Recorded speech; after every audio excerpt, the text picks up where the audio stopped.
Bismillahirrahmanirrahim. Assalamualaikum warahmatullahi wabarakatuh. Pakai ini, Pak?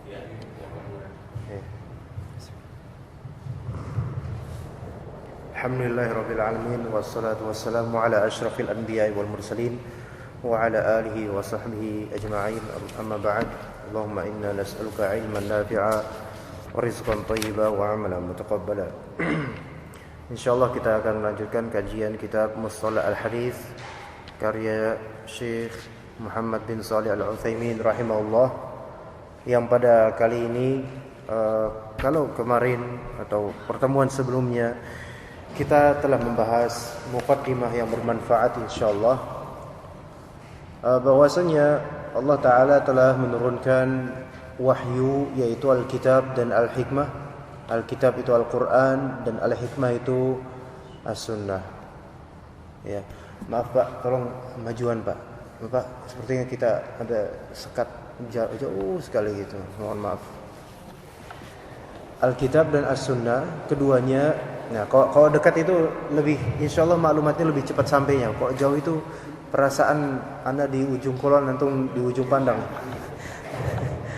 Ya, jazakallah khair. Jadi Alkitab dan As-Sunnah keduanya adalah dua asal dalam Islam yang bisa menjadi dalil baik untuk hukum. Ya, jadi hukum itu ada dua macam. Kalau kemarin kita pelajari, ada hukum akidah dan ada hukum amali, ya kan? Untuk amal, yaitu fiqih. Kalau misalnya kita berdalil dengan Al-Qur'an, kita hanya membutuhkan berapa pandangan? Satu doang ya? Satu doang, yaitu an-nazar fi dalalatin nas. Sudah itu aja. Yaitu meninjau tentang madlul atau makna dari nas tersebut. Kalau misalnya kita beristidlal atau mengambil dalil dari As-Sunnah, maka kita membutuhkan lebih dari satu, yaitu berarti ekstra di sini. Ada ekstra pandangan, ya. Ya, ada dua ya. Yaitu yang pertama, melihat verifiednya atau validitasnya tersambung kepada Nabi sallallahu alaihi wasallam.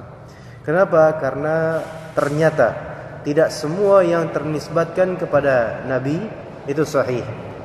Baru tadi malam Anda ngobrol dengan seorang anak kecil, ya, yang dia itu alhamdulillah SD ya. Sekolah di swasta sekarang, sekolah di negeri ya. Sebelumnya di swasta karena biaya mahal jadi ke negeri. Tapi ketika dilihat oleh dia sendiri di buku-buku agamanya, kisah-kisah para nabi, itu kok saling berbeda antara satu cetakan dengan cetakan lainnya. Dan ternyata memang buku-buku umum untuk sekolah-sekolah pada umumnya yang berkaitan dengan kisah-kisah nabi dan seterusnya, itu banyak enggak tahu mengambil cerita itu dari mana. Dikiranya bahwasanya pelajaran sirah para nabi itu ibarat cerita rakyat yang kita bisa nyomot asal gitu aja, gitu kan. Nah, ini kan bahaya. Sehingga apa jadinya? Banyak hal-hal yang gharib, yang aneh, yang belum pernah kita dengar sebelumnya tentang nabi-nabi tertentu, ya. Nauzubillah, dengan adanya fenomena seperti ini kan kadzib, ya. Kadzib al-nabi gitu. Berdusta atas Nabi. Itu yang pertama tadi. Tidak semua yang ternisbatkan kepada Nabi itu dihukumi sahih secara verifikasi. Kedua, yaitu meninjau dari dalalah an-nas, yaitu kepetunjukan nas itu apa maknanya, ya. Oleh karena itu, kalau sedikit boleh kita bahas paragraf 1 saja, ya. Satu paragraf saja di halaman 5. Wa min ajlin nadhari al-awwali, ya, uhtija, gitu bacanya. Kalau dipisah uhtija, tapi kalau misalnya antum sambung dari al-awwal, baca gini. Wa min ajlin nadharil awwal ihtija, gitu. Tapi kalau antum baca terpisah, wa min ajlin nadharil awal uhtija ila wad'i qawanina wa qawa'ida. Artinya apa? Wa min ajlin nadharil awal, dan min ajl disebabkan an-nadhar al-awwal, tinjauan pertama, yaitu tinjauan verifikasi tertetapkannya hadis itu dari Nabi. Uhtija, dibutuhkanlah, ila wad'i qawanin. Apa yang dibutuhkan? Menetapkan qawanin, jamak dari qanun, yaitu undang-undang. Wa qawaid, dan kaidah-kaidah, peraturan dan kaidah. Yumayyazu bihal maqbulu minal mardudi fima yunsabu ila nabi sallallahu alaihi wasallam. Yumayyaz, yaitu yang ditamyizkan, yang dibedakan, yang diklasifikasikan dengannya, ya, biha. Ha di sini kembali ke qawanin atau qawaid, ya. Yang dengan undang-undang dan kaidah-kaidah itu terbedakanlah yang makbul dari yang mardud. Makbul itu adalah jenis hadis yang diterima, dia berupa hadis sahih ataupun hasan, baik sahih li dzatihi li ghairihi, hasan li dzatihi, hasan li ghairihi. Itu makbul. Adapun yang al-mardud itu segala jenis dhaif yang tidak bisa diangkat derajatnya, segala jenis dhaif yang tidak bisa diangkat derajatnya, dan maudhu'. Jadi gitu. Jadi hadis itu dari segi diterima atau tidaknya imma makbul, imma mardud. Kalau makbul artinya diterima sebagai hujjah, kalau mardud artinya ditolak. Fima yunsabu ila nabi, yaitu hadis-hadis yang ternisbatkan, tersandarkan, disambungkan kepada Nabi sallallahu alaihi wasallam. Wa qad qama al-ulama'u rahimahumullah bidzalika wa sammuhu mustalah al-hadis. Wa qad qama, dan para ulama telah qama, mendirikan, atau apa ya, Indonesia ini gimana ya, merealisasikan atau mengaplikasikan hal tersebut, ya, mengurusi hal tersebut. Wasammuhu, dan mereka menamakan ilmu tentang undang-undang dan kaidah untuk memisahkan antara yang makbul dengan yang mardud, namanya apa? Mustalah al-hadis. Mustalah al-hadis. Apakah ilmu ini penting? Penting. Apakah orang awam layak untuk mempelajarinya? Layak. Kalau sekarang lebih layak lagi, Pak. Kenapa? Karena sekarang antum punya internet. Maksudnya gimana maksudnya? Kita ini setiap hari kalau buka mungkin Android, ya, buka Opera, buka semua, buka website lah, itu kan banyak menemukan istilah, ilmu istilah, ya kan? Nah, kita perlu tahu apa yang kita baca. Ya, jadi untuk memahami istilah-istilah itu ada mustalah al-hadis, ada usul fiqih, ada usul tafsir, ada nahwu, dan seterusnya.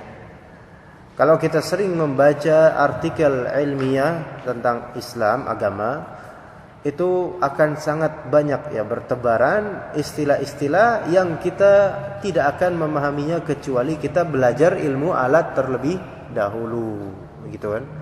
Terlebih blok-blok yang memang sangat ilmiah. Jadi tetap ini juga perkara penting, dan sebenarnya kalau boleh jujur, ana sebenarnya lebih mengincar ke pemuda sebenarnya. Maksudnya di bawah 40 tahun untuk mempelajari usul fikih, mustalah hadis. Kenapa? Karena beban mereka kelak itu bisa lebih berat daripada beban bapak-bapak rahimakumullah sekalian. Kedepannya itu lebih berat, ya. Orang-orang yang sekarang mereka di Iran, mereka belajar juga ilmu seperti ini. Maksudnya yang kuliah di Qum, orang Indonesia, dikasih perempuan, dikasih ilmu, dikasih harta juga kan. Pulang-pulang tinggal bawa syubhat, nggak usah bawa ilmu yang sahih, bawa syubhat aja udah cukup, karena itulah tujuan mereka, gitu kan. Nah, syubhat itu nggak bakal bisa ditangkal, dinalar, dan dicerna kecuali oleh orang-orang yang pertama punya ilmu alatnya, bekalnya punya dulu. Ya, kalau nggak punya susah. Ya tentu dengan manhaj sebelumnya. Nah, tapi kalau misalnya manhaj tanpa ilmu alat gregetan jadinya, yakin. Nah makanya kedepannya itu lebih berat tugasnya, karena orang-orang dari yang lulusan sana datang ke Indonesia menebarkan subhat. Yang lulusan Madinah pun nggak semuanya jadi ustadz yang benar. Yang lulusan Libya, aduh lebih lagi. Maafanan jemput kampus sendiri, tapi emang itulah kenyataannya. Ya jadi lebih berat. Oleh karena itu persiapkan sebenarnya pengen yang lebih muda ini benar-benar siap-siap usul fikih dan mustalah hadisnya. Kalau misalnya nggak punya itu, ketika mau ngomong sama orang-orang yang bersubhat ini, belum udah diremehin. Ente udah belajar apa? Udah belajar usul fikih belum? Afwan belum belajar. Nggak usah ngomong gitu. Udah selesai itu, kayak stop. Usul fikih aja belum belajar gitu. Digituin nanti. Padahal belum tentu yang ngomong kayak gitu benar orangnya gitu kan. Nah jadi ya Wallahul musta'an, tapi insyaallah anak-anak muda kita generasi sekarang mudah-mudahan bisa lebih baik daripada sebelumnya. Allahumma amin. Kita lanjut ke al-qism al-awwal, langsung ke dada kitab, yaitu perutnya ya. Halaman ke-7 Pak.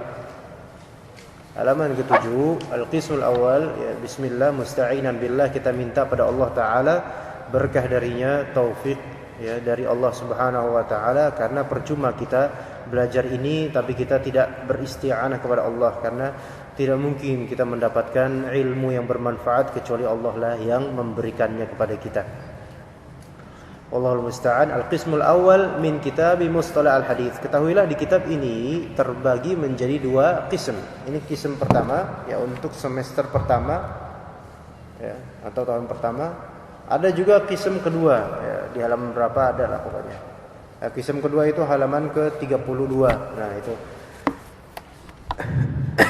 kemungkinan Pak, kalau Anda prediksikan untuk menghabiskan 30 halaman ini, qism pertama ini kita akan butuh waktu sekitar setahun aja.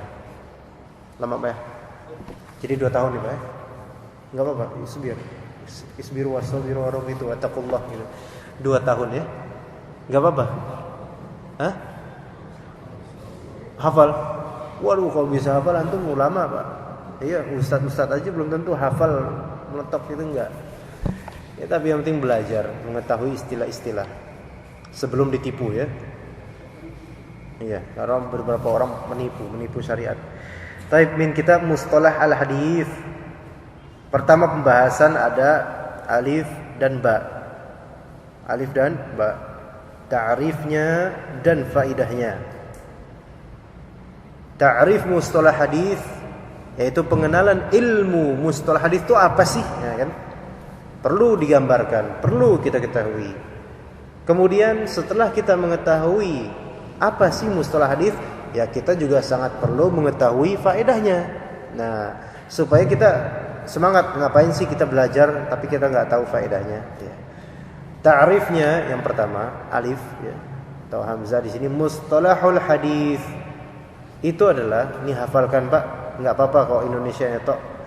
Ilmun yu'rafu bihi halur rawi wal marwi min haitsul qabuli war radd. Taib ilmun yu'rafu bihi halur rawi wal marwi min haitsul qabuli war radd. Mustalah al-hadits adalah suatu ilmu yu'rafu bihi, yu'rafu yang diketahui, dikenal, bihi ya dikenal, bihi dengannya.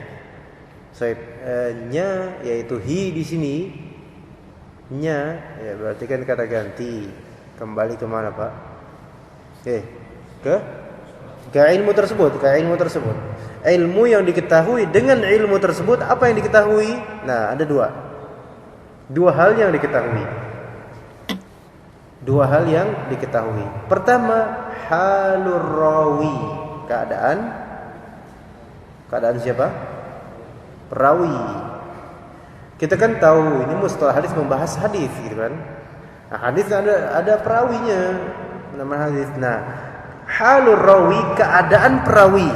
itu nanti berkaitan dengan ilmu jarah wa ta'dil gitu kan. Ilmu jarah wa ta'dil itu tentang lebih ke sanad atau semacamnya. Wal marwi, dan marwi itu artinya apa yang diriwayatkan, yaitu hadis, tentang keadaan derajat hadis tersebut sahih atau hasan atau dhaif atau bisa diangkat atau enggak dan seterusnya. Siap-siap nanti, sebenarnya ini ilmu ini seru nih Pak. Ilmu ini seru ya. Ilmu hadis itu akan berlanjut ke sejarah ya. Kalau ilmu ushul fikih ke bahasa dan logika, kalau ini ke sejarah ya, tentang kejujuran kita dalam sejarah ya. Jadi apa-apa yang dibahas halul rawi dan halul marwi. Keadaan perawi berarti individu perawi ya. Dan kita mempelajari keadaan perawi ini bukan untuk menggibahi, tapi untuk membela hadis Nabi, membedakan antara yang benar, makbul dari yang mardud. Ya. Wal marwi, begitu juga dengan marwi yang menjadi hadisnya itu dibahas juga dalam mustalah hadis nantinya. Taib dari penambahan, pengurangan, ya. Matan yang berbeda apakah bisa digabung, dikompromikan dan seterusnya. Dan seterusnya dan seterusnya. Nanti insyaallah antum kita perlahan akan membahas. Nah, ya sekarang memang kita tahu yang dipelajari adalah keadaan perawi dan yang diriwayatkannya. Tapi dari sisi apakah pelajaran itu? Min haitsul qabuli warad. Min haitsu, dari sisi al-qabul. Al-qabul artinya penerimaan, ar-rad artinya penolakan. Karena ujung-ujungnya tuh kita belajar mustalah hadis bukan terpatuk pada halur rawi wal marwi saja. Tapi sebenarnya tujuan kita supaya itu faedahnya supaya yang mana yang qabul, yang mana yang mardud, yang mana yang makbul, yang mana yang mardud, yang mana yang diterima, yang mana yang tidak diterima. Mungkin kita berpikir, oh saya kan bukan ulama hadis, saya nggak bakal bisa menghakimi ini sahih, ini hasan, ini dhaif, ini munkar, ini matruk dan seterusnya. Jadi ya percuma saya belajar mustalah hadis. Enggak, minimal ketika kita baca kitab, baca artikel atau diskusi sama orang, itu ketika orang itu bilang oh hadis ini munkar, kita punya bayangan munkar yang dimaksud itu apa, karena pernah belajar mustalah hadis gitu. Sekarang kalau kita terbayang nih Pak, kalau boleh anak tanya tapi nggak usah dijawab, nggak apa-apa. Munkar itu apa? Hadis munkar itu apa? Terbayang di benak kita tuh, oh hadis yang di dalamnya ada kemungkaran loh. Tuh, sampai bela aja protes. Apakah kayak gitu? Enggak, hadis di dalamnya kemungkaran loh justru. Ini definisi yang gila-gilaan. Hadis kok di dalamnya ada kemungkaran, gimana gitu kan? Terus atau di mana hadis yang diingkari oleh para ulama, ini juga enggak bisa, enggak kayak gitu definisinya. Hadis munkar itu hadis dhaif yang udah dhaif bertentangan sama hadis sahih. Parah kan gitu. Itu namanya hadis munkar. Udah dhaif bertentangan pula maknanya sama hadis sahih. Jadi tambah hancur derajatnya. Itu hadis munkar dalam definisi mustalah al-hadis. Jadi ketika nanti ada orang lagi diskusi atau ustaz ngomong ada riwayat tentang begini ini hukumnya kayak ini, Rasulullah dikatakan Rasulullah SAW bersabda begini, namun hadis ini munkar. Kemudian kita yang awam itu mikir hadisnya munkar, masya Allah ini ustaz ini luar biasa, hadis dibilang munkar, ya kan? Luar biasa nih ustaz nih ngelawan Rasulullah ini. Oh pantesan jenggotan cingkrangan, wah nggak cinta sama Nabi. Nah jadi itu salah satu, itu satu contoh dari banyak sekian contoh efek dari keawaman kita. Jadi memang kita ini boleh jadi orang awam, tidak harus menjadi alim mujtahid, enggak, tapi minimal awam yang thalibul ilm ya. Thalibul ilm itu bukan berarti mesti enggak awam. Kadang thalibul ilm juga awam, cuma please sekarang itu zamannya tersebar info di mana-mana sehingga kita lebih membutuhkan lebih cekatan lagi dalam memahami info tersebut ya. Enggak bisa kita tuh tiap saat dapat info nanya terus sama ustadz ini sama ustadznya masih saking nggak punya saringan sama sekali, nggak bisa kita tanya gitu. Ustadznya lama-lama upset dia, ini nanya mulu nih orang nih gitu kan. Ya kan kesabaran mungkin baginya terbatas, jadi kan kadang-kadang kita nggak enak juga nanya. Jadi minimal kita punya peralatan sedikit lah ya. Jadi kemudian kita lanjutkan wa faidatuhu, faidah ilmu mustalah al hadis. Ujung-ujungnya intinya itu adalah ma'rifatu ma yuqbalu wa yuraddu minar rawi wal marwi. Apa tujuannya sih faedahnya? Mengetahui ma yuqbal wa yurad. Mengetahui apa yang diterima dan ditolak. Dari apa? Dari perawi dan yang diriwayatkan, yaitu hadis. Perawi kok bisa ditolak? Bisa ditolak periwayatannya, ya kan? Nanti bakal ada pembahasan periwayatan ahli bid'ah. Boleh apa enggak? Kemudian kenapa Imam Bukhari dalam sahihnya itu pun meriwayatkan dari ahli bid'ah? Maksudnya dari orang-orang yang terindikasi Syiah atau orang-orang yang terindikasi atau bahkan Khawarij, ya. Maka ini pembahasan yang cukup pelik, yang mana para ulama itu sudah banyak membahasnya. Tapi secara praktik semua ulama ya, apalagi Imam Bukhari yang jelas itu ketat dalam persyaratan saja, masih menerima periwayatan sebagian dari yang terindikasi kebid'ahan. Nah itu gimana hukumnya? Apakah ditolak mutlak atau gimana? Itu nanti akan kita bahas insyaallah di waktunya ya, belum sekarang. Ya, kemudian al-marwi yang diriwayatkan, yaitu hadis ini dhaif atau sahih atau hasan atau dhaif, tapi ternyata karena banyaknya jalur bisa diangkat menjadi hasan li ghairihi ya. Namun setelah hadis ini Pak, kita butuh papan sebenarnya. Ya, tapi insyaallah di rumah anak di kediaman anak yang di depan masjid itu ada papan. Anak berharap siapa yang punya mobil, ya kalau naik motor nggak bisa, kecuali kalau ada orang yang dibonceng terus bawa kayak gini. Kita butuh papan nanti, ya siapa tahu kapan kita bisa deal, ya, kita ambil dari sana. Ntar mungkin taruh sini gitu, kita belajar di sini. Karena nanti kalau misalnya mustalah hadis atau ilmu hadis itu nanti kan ada berapa jalur sanad ada gitu, kita pelajari itu. Ya karena kalau misalnya anak gambarkan lewat lisan aja, nggak yakin anak antum bisa tergambar, takutnya gitu kan. Ya jadi nanti insyaallah di waktunya kita pakai papan insyaallah ya. Baik. Kita lanjutkan sedikit ya. Kemudian ada beberapa istilah. Ada istilah al-hadis. Ya, ada istilah al-khabar. Ada istilah al-athar. Ada istilah lagi al-hadis al-qudsi, dan itu enggak bakal kita bahas sekarang hadis qudsinya. Pertama, ada istilah namanya hadis. Harus tahu. Ya dulu waktu anak pesantren pas liburan pernah ditanya sama Biana, apa itu hadis? Lupa, dimarahin anak, masya Allah. Hadis itu gampang ya, gampang membahasnya. Definisinya gampang banget.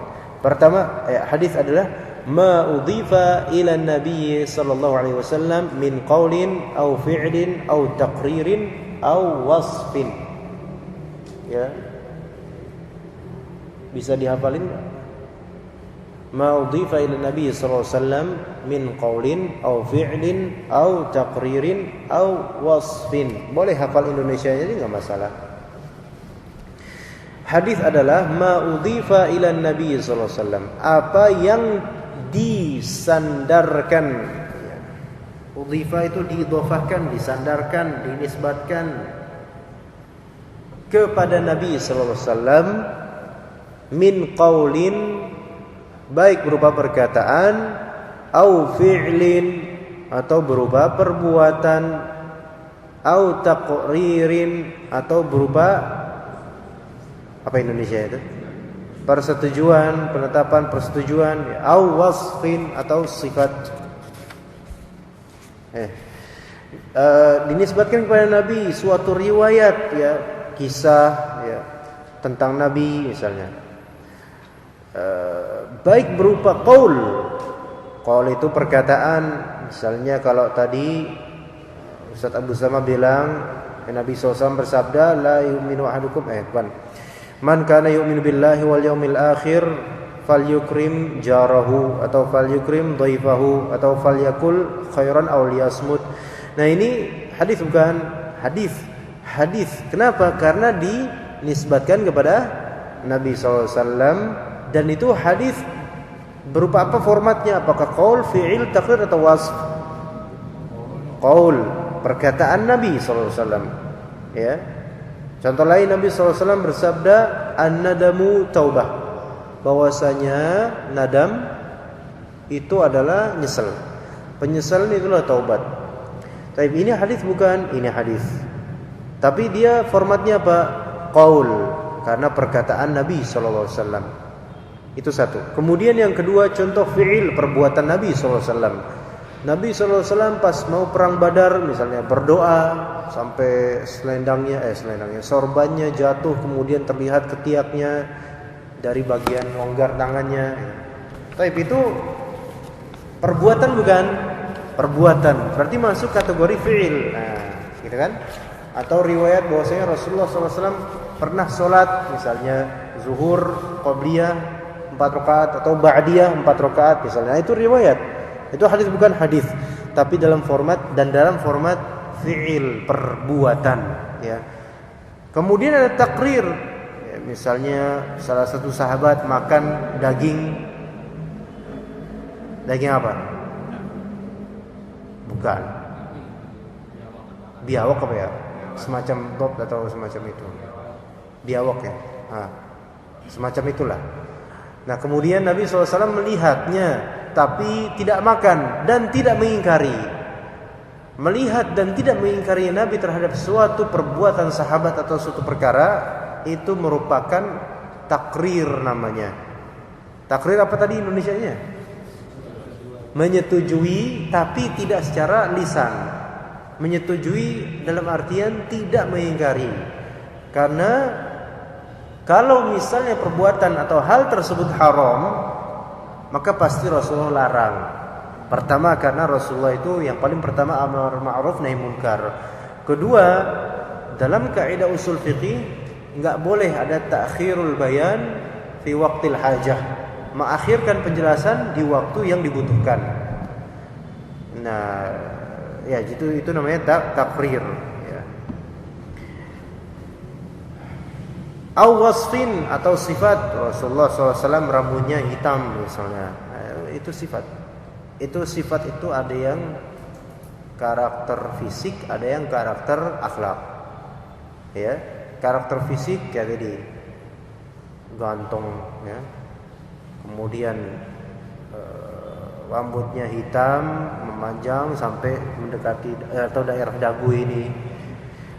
Atau sifat atau karakter yang merupakan akhlak. Rasulullah SAW murah senyum misalnya. Nah ini hadis semuanya ya, dinisbatkan kepada Nabi SAW. Tapi ini hadis dalam artian definisi. Jadi tidak mesti yang dinisbatkan kepada Nabi, baik perkataan, perbuatan, takrir atau wasf, itu tidak mesti sahih. Kita perlu memverifikasi lagi benar atau enggak nih ternisbatkan kepada Nabi SAW.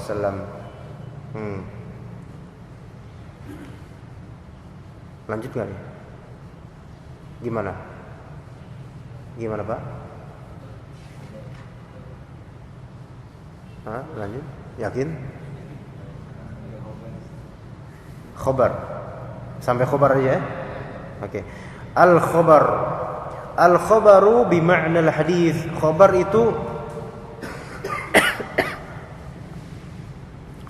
itu semakna dengan al-hadis.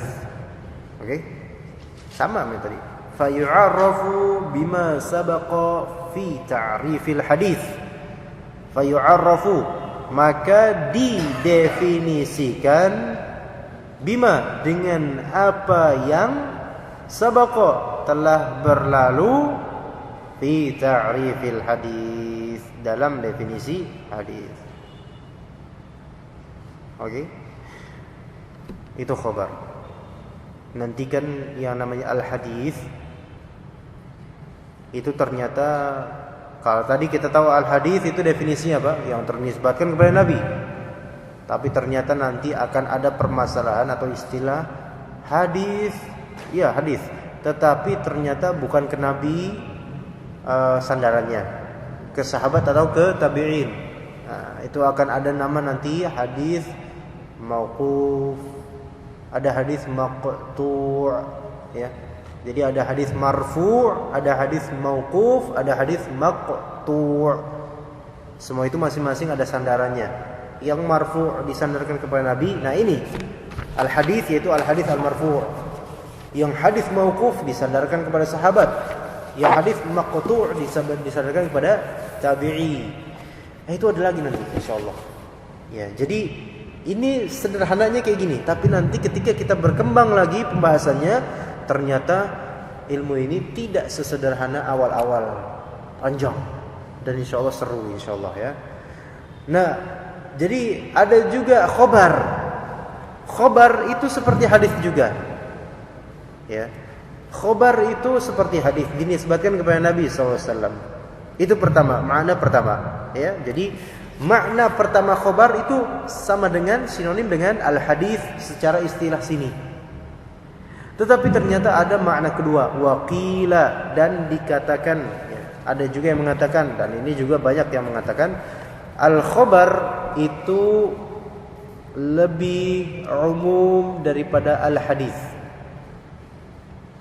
Dikatakan sini, al-khobaru ma udhifa ila an-nabiy sallallahu alaihi wasallam wa ila ghairihi fayakuna a'amma min al-hadithi wa ashmala. Al-khabar itu adalah ma udhifa ila an-nabi wa ila ghairihi. Khabar itu lebih umum. Artinya apa? Apa yang dinisbatkan kepada Nabi dan kepada selain beliau SAW, baik dari kalangan sahabat, tabi'in maupun tabi'ut tabi'in. Ya. Kita nih ngomong hadis, khobar, athar itu berkaitan dengan salaf saja. Ya, jadi adapun khobar untuk orang baru 10 tahun yang lalu itu bukan masuk di sini, ya. Kita berbicara tentang generasi di mana hadis itu masih sangat dimuliakan. Tapi di sini baik dinisbatkan kepada Nabi ataupun dan juga ke selain Nabi dari sahabat, tabi'in atau tabi'ut tabi'in. Fayakuna a'amma minal hadithi wa ashmal. Sehingga, ya fa di sini biasa artikan sehingga khabar itu yakun adalah atau menjadi, khobar itu menjadi a'am, lebih umum daripada hadis. Kalau hadis tadi terbatas dinisbatkan kepada siapa? Nabi SAW saja. Tapi kalau khobar lebih umum daripada hadis, wa ashmal, dan lebih mencakup, karena yang kalau kita sebut telah datang kabar dari salaf, kan? Pernah dengar kayak gitu? Ada kabarnya dari salaf. Berarti salaf ini ya bisa sahabat, bisa tabi'in, bisa tabi'ut tabi'in. Tapi kalau misalnya bilang telah datang kabarnya, telah datang hadis dari salaf, ini aneh. Bisa dibedakan? Misalnya antum bilang, ada kabarnya dari salaf. Ah, ini kan berarti kan masih umum, yaitu bisa Nabi, bisa juga sahabat, bisa tabi'in, bisa tabi'ut tabi'in. Tapi jarang kok Nabi disebut kabar dari salaf, itu maksudnya Nabi itu jarang. Hampir enggak pernah. Mungkin sahabat, mungkin tabi'in dan seterusnya. Tapi kalau misalnya dibilang, oh ini tentang hukum ini telah ada kabarnya, telah ada hadisnya dari salaf. Ini kurang tepat. Telah ada hadisnya dari salaf. Kenapa enggak bilang telah ada hadis Rasulullah, udah cukup kan? Kenapa? Karena hadis ini lebih sempit, dikerucutkan. Kalau hadis gitu aja dikerucutkan maknanya hanyalah untuk Nabi SAW. Adapun khabar lebih umum, baik Nabi, sahabat maupun tabi'in. Baik. Ana pengen diantara bapak sekalian siapa yang mau menjawab pertanyaan berikut? Enggak ada yang mau jawab. Udah sultan duluan Ana. Ya siapa yang mau menjawab? Ana ada sedikit hadiah. Sarung sedikit aja, satu aja. Sarung rubat ini. Udah lama enggak muncul dia. Iklannya maksudnya. Ayo, siapa yang mau sebelum ayo silakan. Pertanyaannya simple, cuman sebutin makna dari ini. Nah, udah gitu dapat sarung. Ayo, silakan. Ayo. Siapa duluan nih? Ada bingung dua ini. Siapa duluan ya? Ayo, siapa duluan? Sweet atau dibagi dua ini nanti kalau misalnya. Masa sweet. Pak Sumitro kan? Ngalah dulu sama yang lebih tua ya. Pak Sumitro bisa siap ya Pak. Kalau gagal gimana Pak? Diberikan ke yang muda ya. Coba Pak, apa definisi al-hadis dan kegunaan ilmu mustalah hadis dan apa itu mustalah hadis? Enggak. Ini aja. Mustalah hadis itu apa, Pak? Enggak apa-apa pakai bahasa Indonesia enggak apa-apa.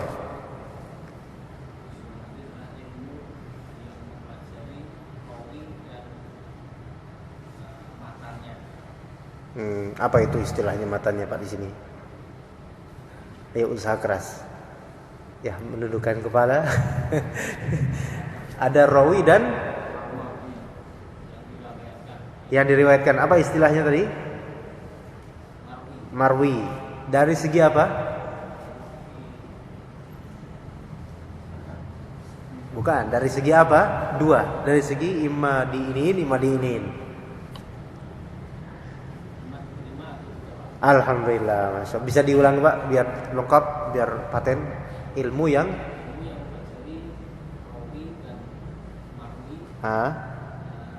dari segi amma soal jazakallahu khair, barakallahu fikum atas hafalannya, bisa tolong sampaikan. Alhamdulillah. Tapi Anda kayaknya nggak pernah lihat dikasih itu. Anda nggak pernah lihat sampean pakai sarung Pak? Oh gitu. Ya alhamdulillah ya. Ya jazakumullah khairan atas partisipasi antum, kehadiran dan juga atensinya, mudah-mudahan bermanfaat, dan insyaallah kita lanjutkan pada hari Senin dengan mustalah hadis, dan insyaallah ntar malam itu ada kajian salah satu usul, dan itu ada kitabnya mana? Ya itu kitabnya sudah disediakan 54, dan Anda berharap teman-teman tolong diinfokan kepada yang lainnya supaya bisa mendapatkan faedah juga insyaallah taala. Kita tutup dengan doa kafaratul majlis. Subhanakallahumma bihamdika asyhadu an la ilaha illa anta astaghfiruka wa atubu ilaik. Wassalamualaikum warahmatullahi wabarakatuh.